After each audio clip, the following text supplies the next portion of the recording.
Are you a high integrity business owner who needs to sell without sleazy methods just to make a buck? Then keep listening. Today, I'm excited to talk to Heather Wylde Smith. She is an ethical sales expert and a friend of mine. She works with coaches and healers. She's a mad genius about helping them create lead gen and sales strategies so they can feel 100% aligned and confident using that to bring in a steady income of ready to buy clients without that hustle and sleaze. So, hi, Heather. Thank you so much for being here. Glad we could do this. Thank you for having me. Yeah, so let's just dive right in. Yeah, we've got a juicy juicy episode today. So I'm excited. So how has being child-free and an ethical marketing and sales coach impacted your life and business? So, having never had children, I have no idea what people, entrepreneurs with kids go through. I mean, I have a little bit of an idea because I've coached them, and I have to believe that being child free makes it easier. Hmm. But I will say I know people that they say they're very inspired by their children, and that's their why, and that really helps them to stay motivated. And I say to each their own. Um, having a very definite sense of what I feel is right and what I feel is wrong in regards to marketing and sales has had a huge impact on my journey as an entrepreneur because it's been really difficult to find mentors that I was really aligned with, strategies and tactics that worked and also actually felt good. I could feel comfortable Mm, and confident doing them. And so that it's been like the biggest struggle for me as an entrepreneur is figuring out how to do this, how to sell my services without feeling like I was selling my soul. yeah, that's a big one. So kind of define what ethical marketing is and what sales means to you and why they're so important. Okay. So, I mean, ethical and moral, those are very personal terms. Like, um, I used to be a sex worker. I thought that was very ethical. Or at least the way that I did it. But there's a lot of people that would look at that and say, "Oh my God, that's disgusting and that's so unethical." So, ethical, moral, everybody is entitled to their opinion. What it means to me in regards to like sales and marketing is being transparent about your testimonials, being talking about the possibilities of what's possible. I work mostly with coaches and healers, so they're helping people to change their lives or their businesses or their health or stuff like that. And I Mhm. think it's great to inspire people and to talk about your best case studies and the most amazing results that you've helped people have. I think it's also equally important, maybe more important, to talk to people about what's probable so that when they make progress in your program, they can fully celebrate it and not be down on themselves because they didn't get the huge results that other people had. Um, I think it's just, uh, not skewing information, um, just telling the truth. Like, and if your product or service is actually good, then you shouldn't have to lie about it to sell it, right? Yeah. But it's tricky. It's tricky in the online world because there is so much hype that what I've really come to terms with in like the last year is that I was like, I hate hype, I hate hype, I hate hype. And one of my friends was like, no, you hate unwarranted hype. Mm. Hmm. You hate people hyping up programs that really aren't that good. And she was like, our friend Rebecca, she was like, but your stuff is really good. Like you should be hyping it. And so I've come to see that like I'm pretty down, like I'm outrageous in my own way, but I'm also like very brass tacks down to earth about, I don't know, I just like to be very transparent and very straightforward about things.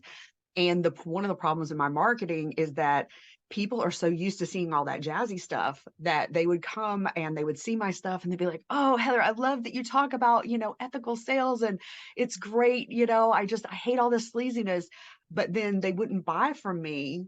And like I was like, "Well, maybe I'm just attracting people that don't invest." And I did a Facebook poll And some people that I had talked to, I'd actually spent a lot of time talking to, were buying like $6,000 programs, but not from me. So I'm like, okay. I mean, there could be a lot of factors in that, right? But Yeah. I was like, okay, I have got to figure out a way of standing out and kind of competing with the hype, Hmm. in a way that I'm not over promising, I'm not skewing, I'm still very much in my own integrity, but that I'm actually making sales. Because if I'm not making sales, then I'm not helping people, Hmm. and people need it. So that's why it's so important to me. Yeah. So how can businesses balance their profitability with ethical considerations when it comes to marketing and sales?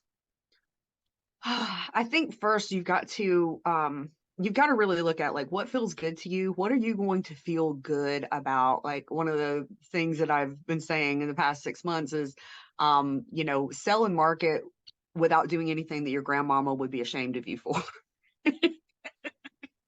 So Okay.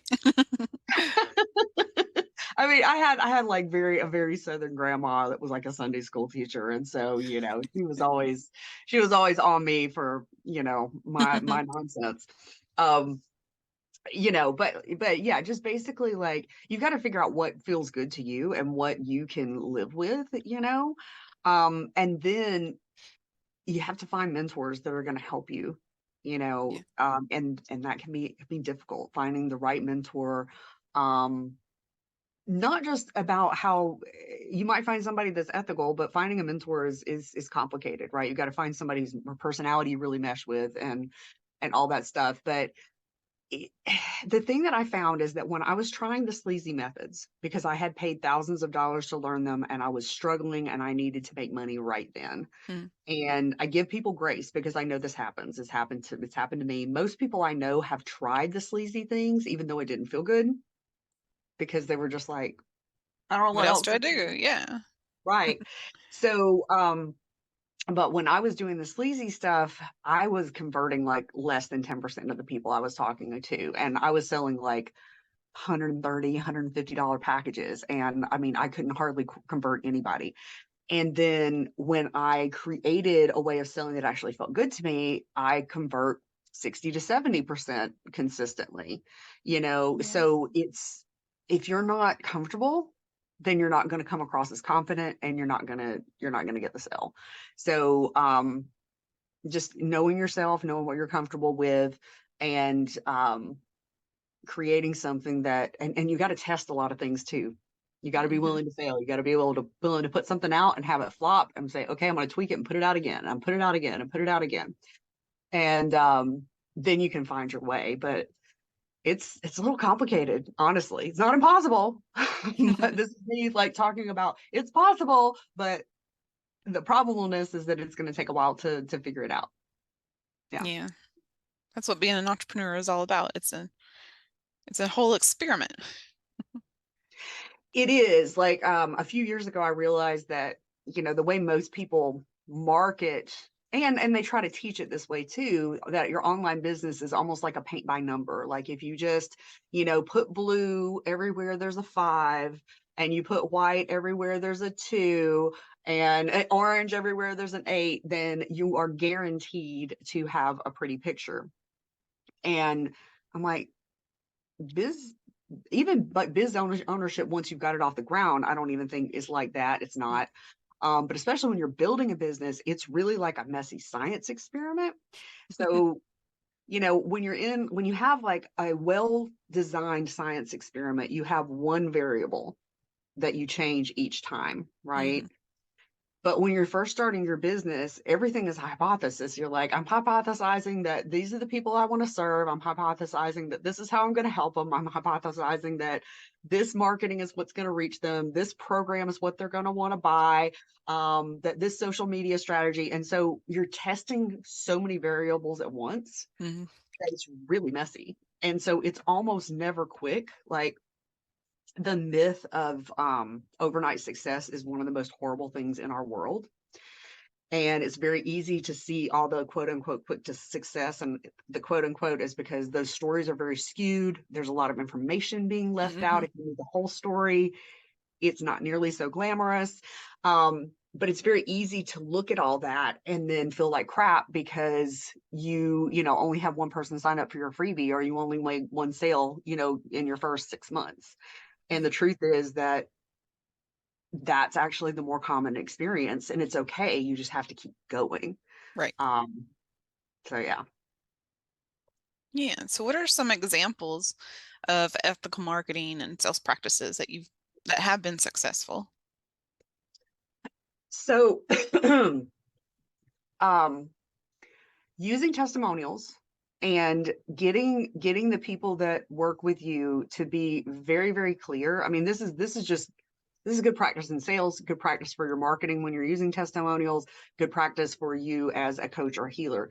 You need to really understand what somebody's starting point is, you know, with as much data as possible, you know, even if it's like if you're a happiness coach or a joy coach or something like that, where there's no scientific measurement of that I'm aware of, but you could say, you know, on a scale of 1 to 10, you know, how often are you joyful? You know, you need to have a baseline. Yeah. And then from there, like you can help them and you can kind of check in. Okay, well, where are you now on this joy scale? You know, obviously, if you're working with weight loss or helping somebody build wealth or helping them, you know, increase their business or something, then you have like harder numbers to go on. But Yeah. just giving you that example, that there's ways of getting measurements no matter what. And having testimonials that don't just say, "Oh, Jennifer was great. I love Jennifer. Working with her was so much fun. I got so much out of it." It doesn't really say anything, right? No. And so, and we've all done it, and we've all had people do it. Yeah. And it's just a matter of going, you know, back to them, and just saying, "Hey, thank you." And and we talk a little bit more about where you were, how you changed, and what you're like now, so that you have a more impactful case study or testimonial, Yeah. right? And just, you know, being really clear. Like I had a post that really got a lot of attention a couple of weeks ago because I was talking about the ethics of testimonials. And one of the things I found out when I was writing my book, which is the Online Entrepreneur Survival Guide. I think it's probably backwards right now. But one of the things that I found out as I was investigating why I was struggling so much in the coaching industry when supposedly business was so easy, it was so simple.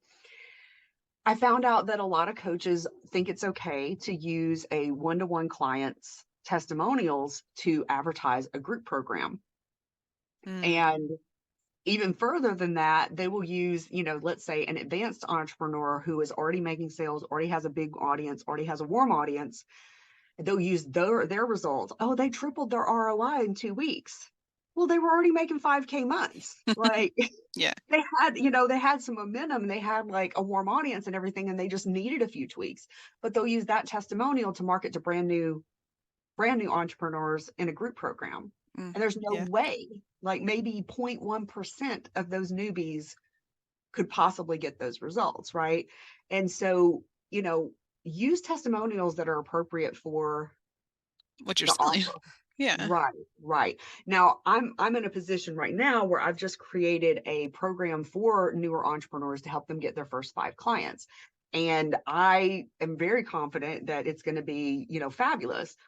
But the truth is, I have not had a lot of luck with brand new entrepreneurs to this point. So I am using testimonials from some of my advanced students, but I'm making it clear that what I'm teaching in this program for newer coaches and healers, foundation that they built on to get these results, Yeah. right? And making it very clear, like this is step one in a 4-part process. And when people are getting to steps 3 and 4, these are the kind of results they're getting, right? Hmm. And you know, I had to really work that out with my copywriter, you know, because she's like, "Oh, I mean, these are your results. These are great. We should put these everywhere." And I'm like, "Yeah, but they're not transparent, you know." Hmm. So we really had to work to find, you know, that. So that's all kind of marketing. With sales, um, what I found, the thing that's always going to convert the best is sales calls. There's a huge thing in the industry against sales calls now.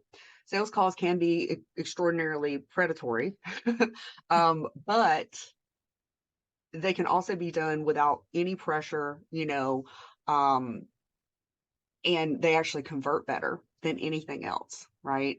So I highly encourage people to do sales calls. I can teach people how to do shorter sales calls so they're not like expending too much energy on call after call. And I can teach people how to only get on calls with people that are really likely to say yes, Hmm. so that they're not wasting their time and energy. But what I had to finally figure out with sales calls is that it wasn't about me convincing somebody to buy. It was about me interviewing this person to make sure they were the right fit, and like not going into a call with the assumption that I was going to pitch. And instead, now I go into calls with, I'm seeing if this person is a good fit and if I'm going to pitch. Right. And that energy change made it very different. And all of a sudden I started closing calls.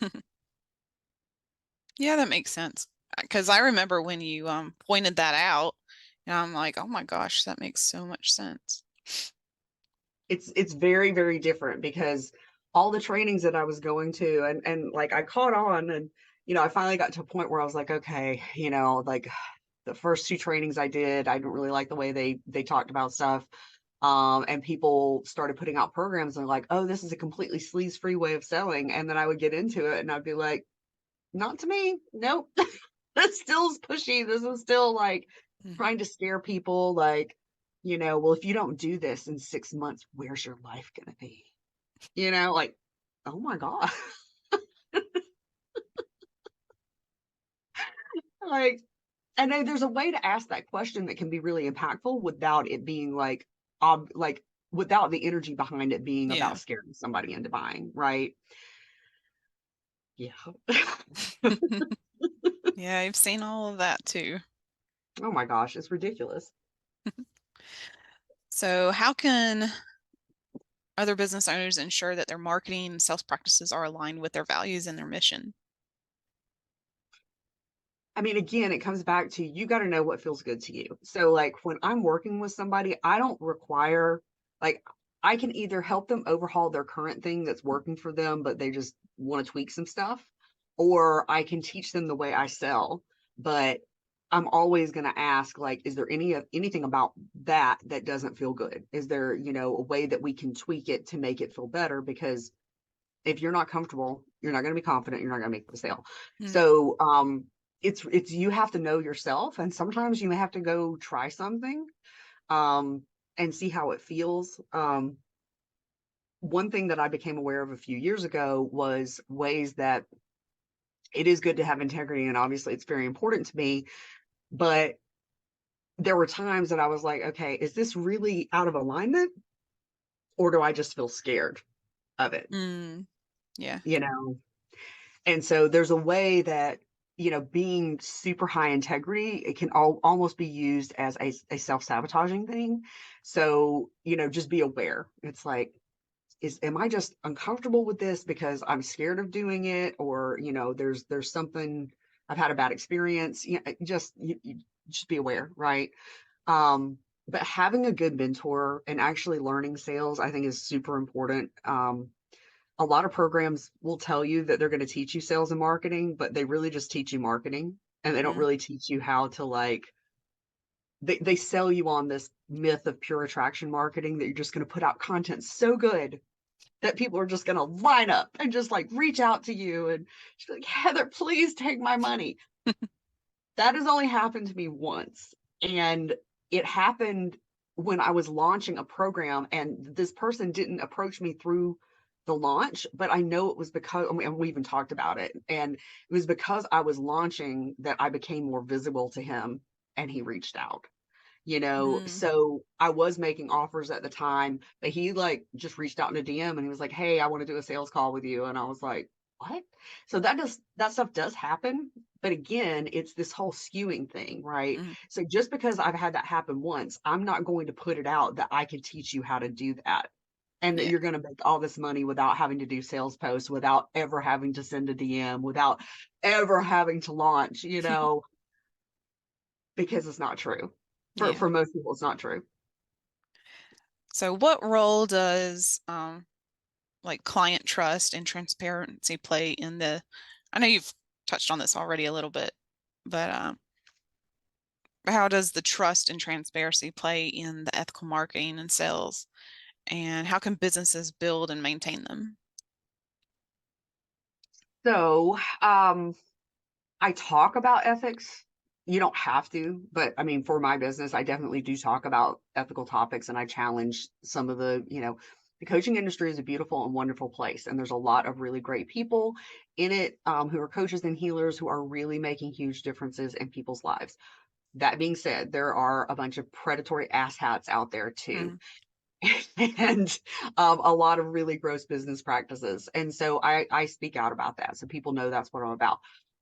But I will tell you to be cautious about that because I've known people who very much talk about integrity and ethics in their marketing. And when I got to know them a little better, got kind of behind the scenes in their business, some of the stuff they were doing, I was like, yeah, this is not ethical to me, right? yeah, And so it was things like getting people to buy stuff even when like this coach should have known that this person they didn't need that, right? Like selling oh, them a program on launching when that person didn't even know their ICA. And from everything that I understood about the whole picture of what was going on, this coach had enough contact with this potential client to know where this person was in their business. And even if they didn't, they should have damn well made that yeah, clear in the sales process. But just that they were kind of leveraging that they were so friendly and like they had just a group of people that always bought from them because everybody was like, oh my God, they're so great. But they're selling them stuff that they didn't actually need. And I was mm, like, damn, that doesn't align for me. yeah, And it's kind of it's funny because I've been screaming about this stuff since like 2016 and I like just kind of in private conversations. And then in 2020, I started being vocal about it and doing lives about it and really putting it in my marketing. And it caught on in like the last year. You've started seeing more people who are talking about ethics in business, and just this past year like a lot of the bigger name coaches are talking about it. And I'm like, yeah, jump on the bandwagon. I started this shit years ago. Oh,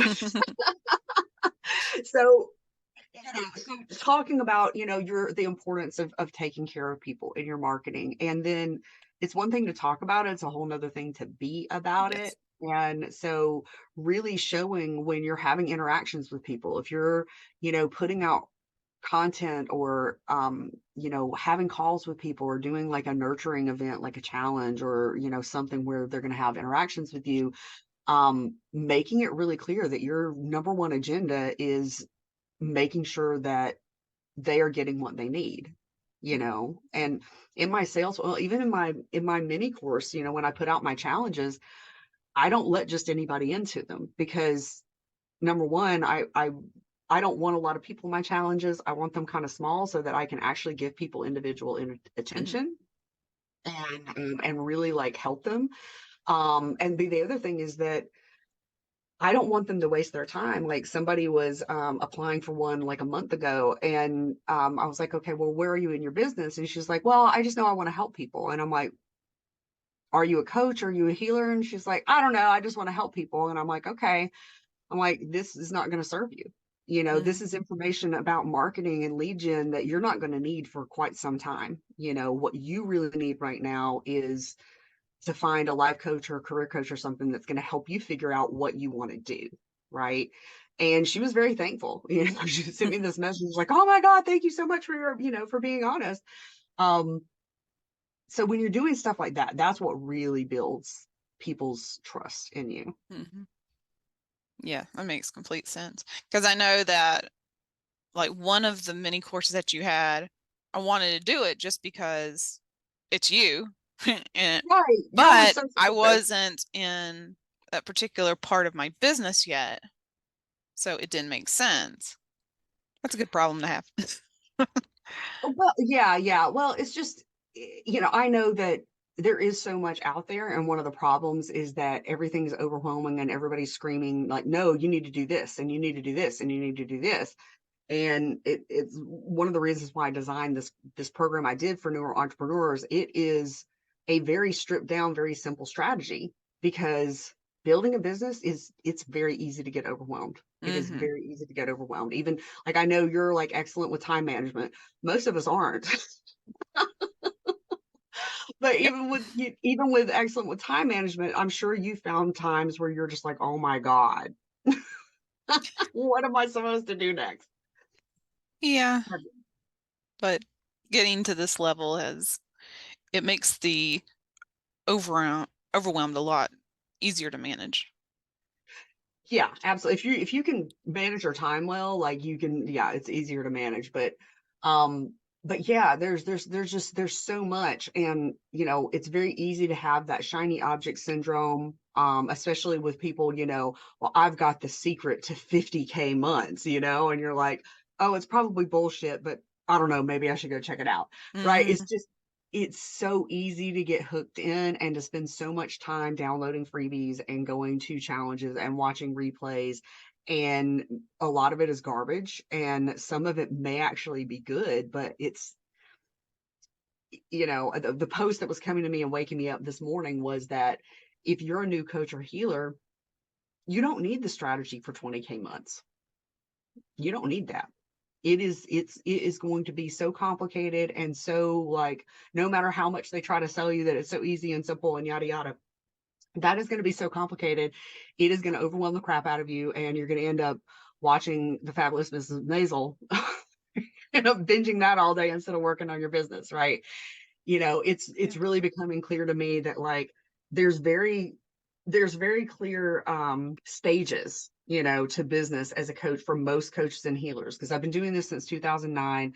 I've been in the online marketing space since 2013, and there's there's strategies that you don't need until you get to those higher Mm. levels, Yeah. and trying to pursue them is just going to make you nuts. Oh, yeah. Knowing what to focus on and why and all that. Yes. Yeah. So then you come see me and then I'll send them to you. Right. Oh my goodness.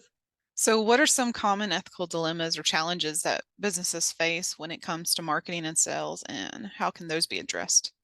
Kind of what I was talking about before is that, I'm especially when I became a business coach, I never thought I would be a business coach. I hated business coaches. I was a transformational coach and I was a sex coach, and I didn't make any money because I did not understand the trainings I'd gotten on marketing and sales weren't that good. So I don't really understand it. And the strategies they were teaching me didn't feel good. So I finally created my own way of selling, and then I was like, crap, like a lot of people need this. I guess I'm going to do this. But trying to stand out, especially in a money niche Mm, online, without, especially as a newer coach, because I don't have, I've had a client who's had, 20K months, 19K months, that kind of stuff. But only one, yeah. because most people haven't put in the work to get there, right? So trying to stand out and not being willing, because there are programs, I've been in programs where they were like, yeah, just everybody do testimonials for everybody else. And it was all lies, but they're all giving each other testimonials because they're all in this group program together. So now they all have these fake testimonials. If you're not willing to do that, you have to start, you have to start with no testimonials, or, work with some people for free or whatever. So, how to stand out when everybody else is using a lot of hype, and a lot of it a lot of it's not true, or a lot of it's really heavily skewed, and you're not willing to do that. It's tough. You have to figure it out. And I mean, I was able to sign clients like that, without being hypey. But I finally was like, okay, I got to be honest, I should be making a lot more money, and I could be if I Mm, could just figure out this marketing piece. And so that's what I've been doing like the last 6 months, is working with a lot of copy coaches and now a copywriter. And I'm like, okay, we're gonna get this done. But that's some of the things you're going to run into. It's very easy as a coach or healer to get in over your head with credit card debt.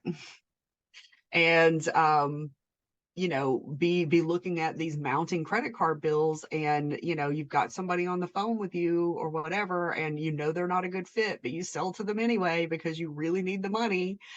um that's it's a dilemma, especially, like, God forbid if you do have kids, which obviously nobody watching this does, but my heart goes out to people that, get themselves in those types of situations. But not only is it not ethical to sell to somebody who know is not going to be a good fit, but it's also going to produce a lot of problems in your business. You're going to invest time and energy working with somebody who is probably not going to be a joy to work with.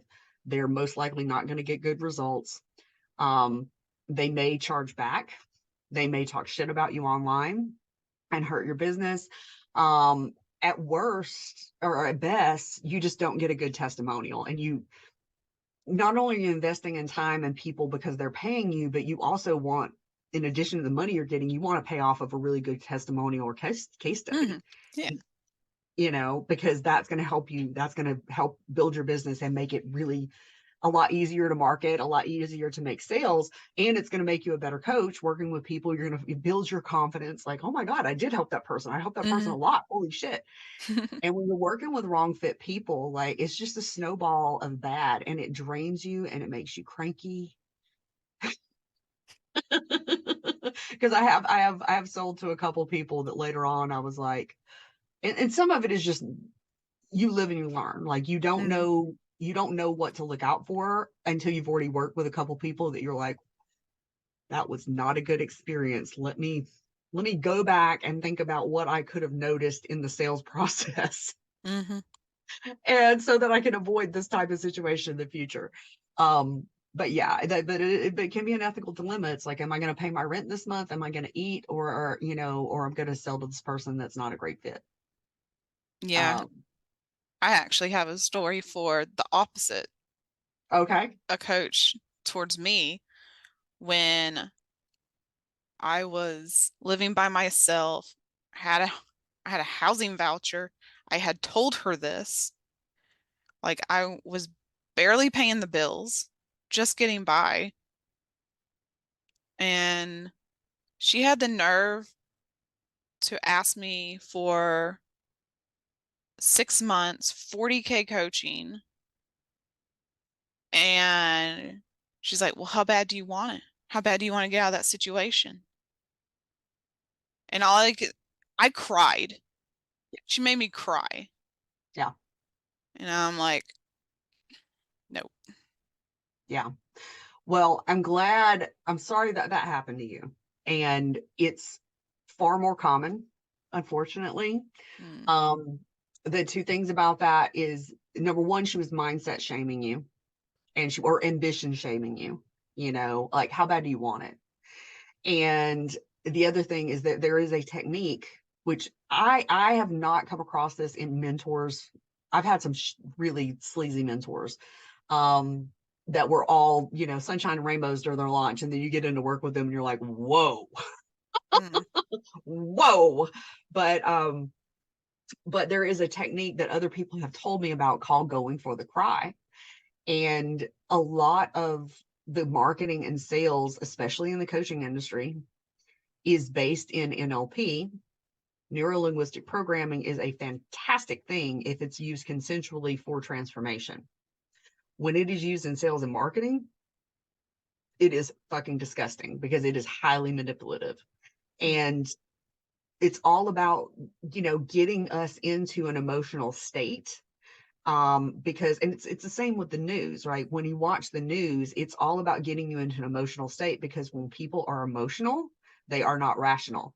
When people mm-mm, are emotional, they're more easily controlled. And so, especially if they can get you into strong motion, like to the point that you're crying, it's much easier to manipulate most people in that state.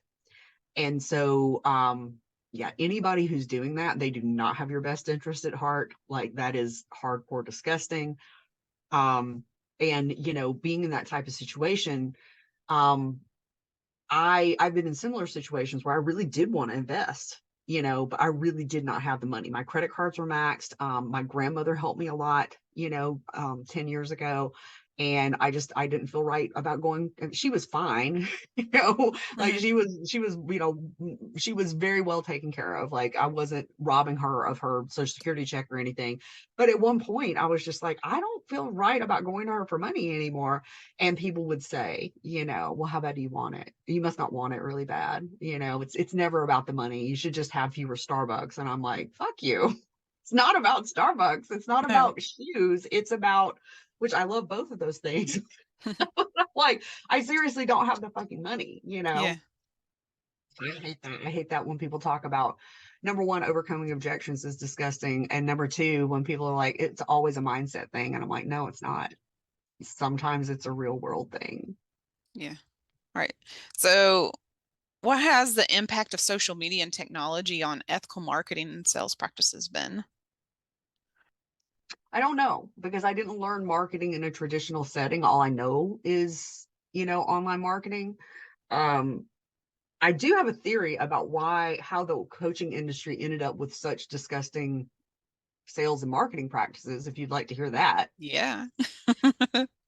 So my hypothesis rather is that coaching is pretty young, and I mean there's always been like healers and mentors and all that kind of stuff, but it's only in like the last 30 years that it's really become like more mainstream, right? Mhm. And I know when I started in 2009, um, master coaches who had like the third level of certification from the ICF were getting like $500 a month from their highest paid clients or their highest paying clients and coaching like 30 people a week, right? It was a very, very different system. And within a few years, it became, oh, you've got 5 to 10 clients a month and they're all, paying you, well, I think it jumped from like making, well, so some of those master coaches were making like 20 grand a month just because they were coaching so many people, right? Mhm. But then it became like the thing was, charging people $2,000 a month and then five, and it's just like people talk about inflation. The inflation in coaching prices is outrageous. Like it is insane.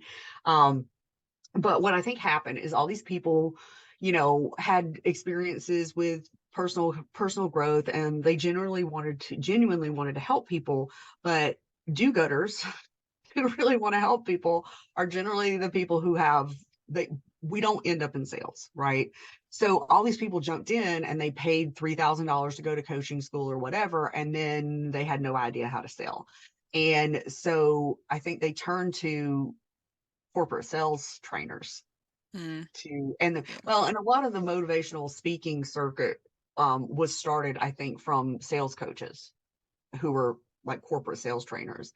And so that's where we got our training. That's where we got our sales style from. And I'm like, I think that's disgusting in the corporate world. I think it's beyond appalling in an industry that's supposed to be about helping people. Yeah. But that's where I think it came from. They're like, we got to learn to sell. Who's going to teach us to sell? Oh, these people are sales experts.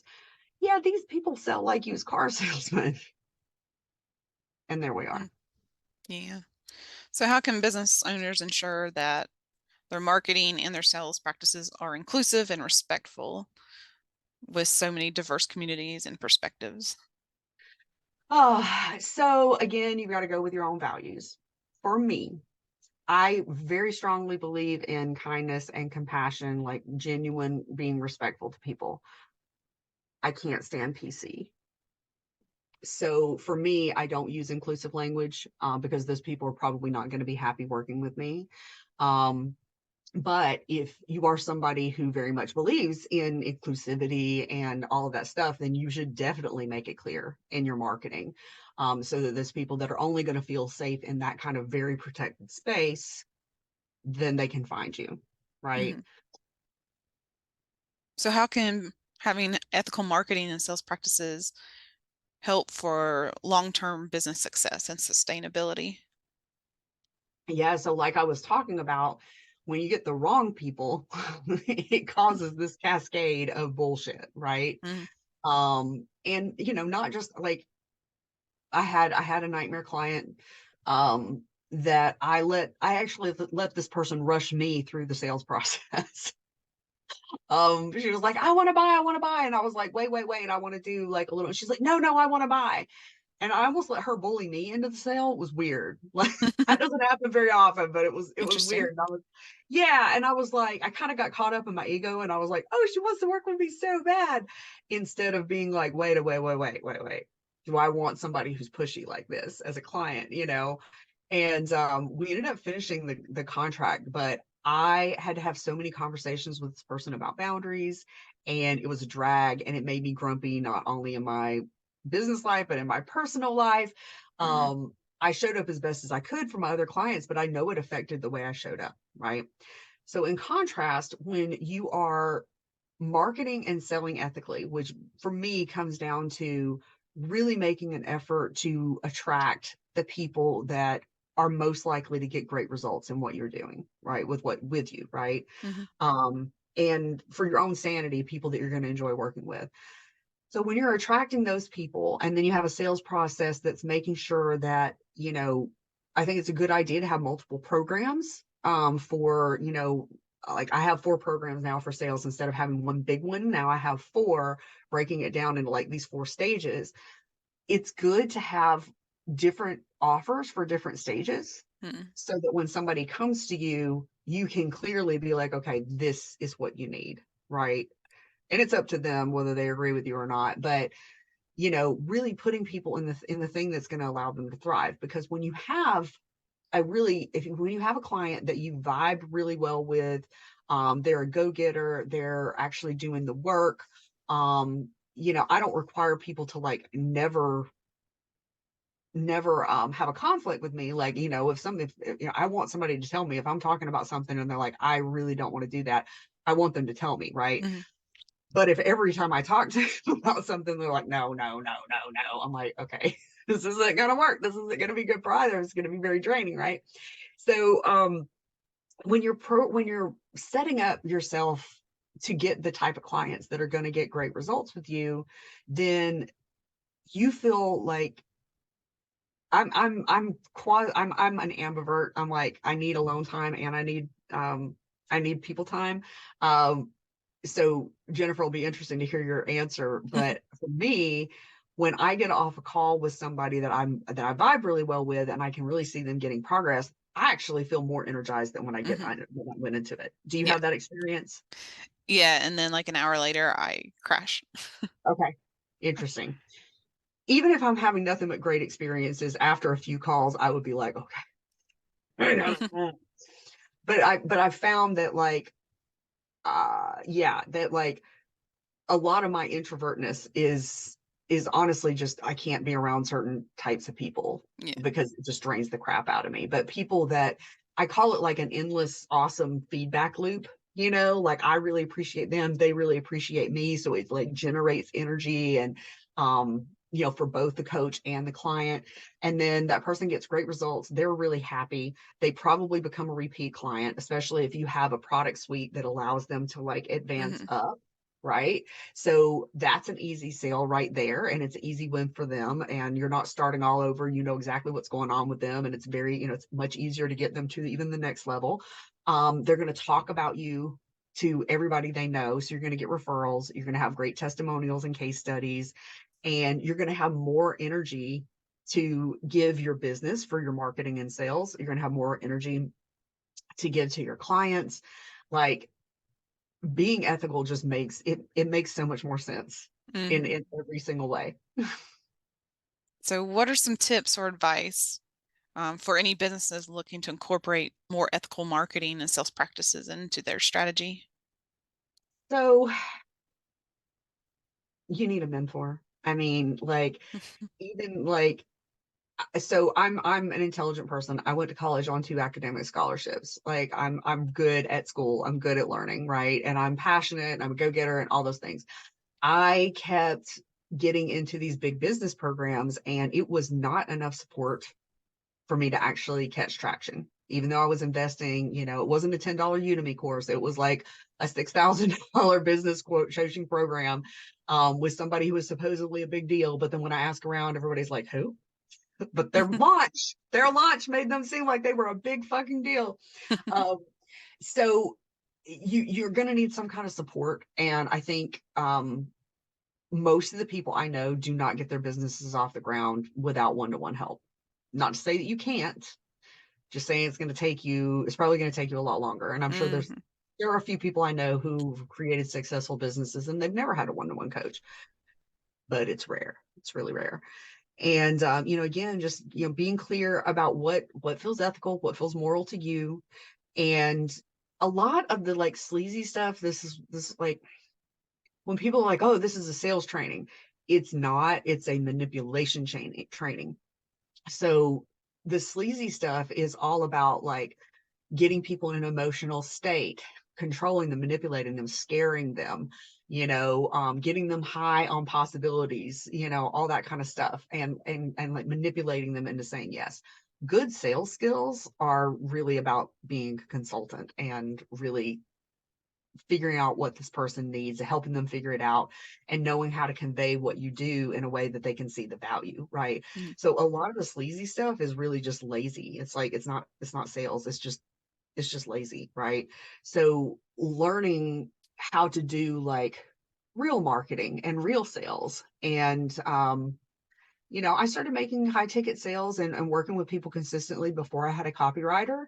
But what I've just concluded in the last couple of months is that I'm a great writer. I hate writing copy. I hate having all the rules and like really having to be able to think about, okay, I need to have this in here and I need to have this so that, people are more likely to sign up. And working with the copywriter and figuring out how to use her skills without crossing that line and what feels unethical to me has Hmm. been really interesting too. She and I are probably going to do a live about it because I'm like, I think we're really kind of creating a new standard for online marketing, Yeah. is like, how do you make it exciting without being an ass? Um, so did that answer that? Yes. Yeah. So, do you have any future plans or goals for your business? And how is your child-free lifestyle influencing those plans? I tell you, I'm so happy I don't have kids. Oh my gosh. Yeah, I'm somebody that like I want to do what I want to do when I want to do it. And it's one of the reasons why I don't have children. And it's a big part of why I have to be an entrepreneur. Like having to dress a certain way to go to a job and especially dealing with like corporate policies that I felt like were unethical. Like I get, oh my God, it's so hard. So the plans for the business. So right now I've built out two of my programs. I used to have a big program. Now I've broken it into the four. So you're going to see a launch for the Sales Simplified program come out. That's for new coaches and healers to get their first 5 clients. And then the sleaze free sales, I've already launched that a couple times and had a couple people go through it. And that's so I'll be doing some upgrades to that. And then there's going to be a picky bitch sales, which is how to get to those 10K months. And it's just like building on the foundations of the other two. Like somebody doesn't have to go through all the prerequisites, but everything builds on each other to like make sales even easier, quicker, marketing sales easier. Yeah. And then there's going to be a witchy bitch sales, which is going to be mindset and woo for Oh. yes. And once I get all that built out, I am going to find a speaking coach and I want to do transformational stand up comedy. So I want to talk about um, my life story and like encourage people because I really do think that like whatever has happened in your life, you can overcome it if you're determined enough to do Hmm. it. So I want to be able to share my life story, but not have people run for the razors. So that's why there's got to be comedy. And then ultimately I'm going to move up somewhere somewhere close to you and build an off-grid resort and have like a learning center where people can come and learn about sustainable living and personal growth and business and all that stuff and live in off-grid homes. Woo. Yeah. Yeah, I'll definitely come visit whenever you get settled. Yeah, hopefully in the next year or so. Crossing fingers. Yeah. So, what are three things you want to make sure whoever's listening is walks away with today? That it absolutely is possible to sell your services, or if you're a product-based business, that's not my area of specialty, but same thing applies. You can sell without selling your soul. Um, that's the biggest thing. And I guess the second thing is that you are somebody who is investing with coaches and healers and all that. Um, be cautious and be aware of the type of marketing and sales tactics they're using on you. And if you're in doubt, like don't buy. If it sounds too good to be true, it probably is. Mm, Um, and then what's the third one? Um, your success is assured, you just have to keep going. Like so much of being an entrepreneur, and I think of life in general, is about doing something um and just be willing to blow up your lab as many times as you need to in that messy science experiment analogy. But just, don't, if you need to be discouraged, have a pity party for 10 minutes and the next day, like get back at it, mm, that's how you get to be successful. yeah, I'd say the feel the feels and into action mode. Yeah. Which is, I mean, it's easier said than done. I mean, it's Oh something yeah. that stumped me for years. I would get depressed because nobody signed up for my freebie and disappear for 3 months, and I've lost all the momentum that I didn't even know I was building momentum, but I was, and Hmm. lose all that, to a basically a temper tantrum. So don't do that to yourself. No, it saves a lot of mental, emotional, and tears. It is not for the faint of heart, and um I think that being an entrepreneur is like one of the most intense personal growth paths that you Hmm. can take. I think that, you know, it's similar in the like emotional fortitude that's necessary to like people that are training to become Olympic athletes, or, run a marathon, or like Hmm. it's an extreme sport. I think that's what I'm saying. It's like an extreme sport slash science experiment. Yeah, pretty much. Not for the faint of heart. But I mean, you can totally do it. Just don't expect it to be as easy and simple as so many people make it sound. Yeah, Yeah. exactly. So, where can everyone find you? So the best place to find me is on Facebook. That's where I am most of the time. The best way to reach me is through Facebook Messenger. And obviously I will not turn around and be like, "Oh, hi, you DM'd me. Here, buy my $10,000 program," or, something crazy like that. But if you have any questions about anything, you can definitely reach out, check out my content. I do have a Facebook group. It's the 5K Months Simplified group, and there's a link on my profile for that. I do have a website, but I've got to get it updated. So that's kind of in the works too. Yeah, and I'll put the Facebook link in the description. Cool. Yeah. Well, thank you so much, Heather. And thank you, everyone listening. And y'all have a great day. Remember, be ethical and in integrity. Ethical and productive, and don't have Yes. kids. Yes. It makes life so much easier.